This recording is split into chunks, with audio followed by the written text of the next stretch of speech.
Olivia Calderon is the California Legislative Director of the Asset Building Program for New America Foundation. This is an organization that fundamentally believes that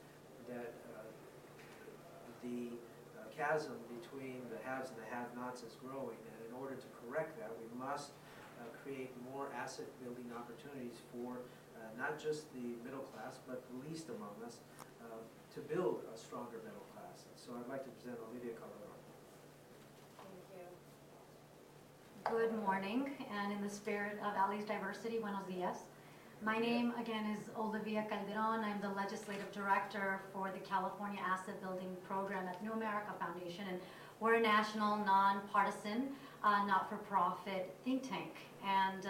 the New America Foundation's Asset Building Program, like Councilman Alarcon mentioned, has developed a range of policy proposals aimed at broadening the middle class and helping people permanently exit poverty by giving Americans, and particularly low-income Americans, access to the financial tools and incentives that they need to begin to build their savings and their assets. And so through initiatives at the state level, national level, and at the local level, we aim to empower and educate and protect low-income Americans so that they can make the best use of their financial resources that they've worked hard to attain. Which brings me to today's focus, banking the unbanked. And we're so proud and pleased and applaud Councilman Alarcon for his leadership in launching the Banking Development District program here in the city of LA, making LA the first city in the entire nation that will adopt a proven model that we know will link low-income, unbanked Angelenos with the products and the services that they need to start climbing the economic ladder. And that's important because we know that today too many people are detached from the financial mainstream that leaves them vulnerable to burglaries and relegates them to using alternative financial outlets that charge exorbitant fees to do something as simple as cash their paychecks or pay their bills. And as it's been mentioned, it's estimated that here in LA, 300,000 Angelenos, and we know that statewide 1.5 million Californians don't have a bank account or a savings account, and that is just unacceptable. Which is why we were here in the spring, joining the mayor when he launched Bank on LA, which is a partnership between the city and existing banks and credit unions to start developing products and services to meet the needs of the unbanked. But the key word is existing. And in communities where there are no banks or there's a scarcity of banks, like in South LA, where we have maps that show that within a 4 square mile radius that has about 100,000 residents, there are no banks. There are no mainstream financial institutions to partner with. And so in places like that, it's clear that we need a robust banking development district program.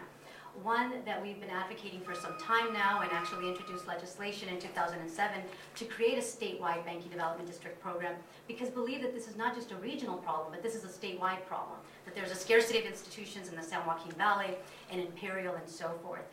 and are excited that LA is moving forward in this way, because LA is perfectly positioned to not only develop a banking development district program, but to learn the lessons from New York State and New York City, that since 1998 now have established 38 new bank branches in low-income communities, and 25 of them are located in New York City alone. And so LA can learn the lessons of New York City and, again, expand it into a more robust program that not just speaks to establishing branches in places where there are no branches and just the proximity of banks to the community, but really speaks to the need to develop products and services that are tailored to the need of the community, which is key. And so we look forward to continue to work with Alarcon and his staff and other council members that support this, other elected officials, as well as the Treasurer's Office, to ensure that LA develops an effective plan, and believe that this could be the model that we can then replicate statewide, and that it's going to spur greater financial inclusion for not only Angelenos but Californians alike. So I thank you so much, and I'm open to questions afterwards.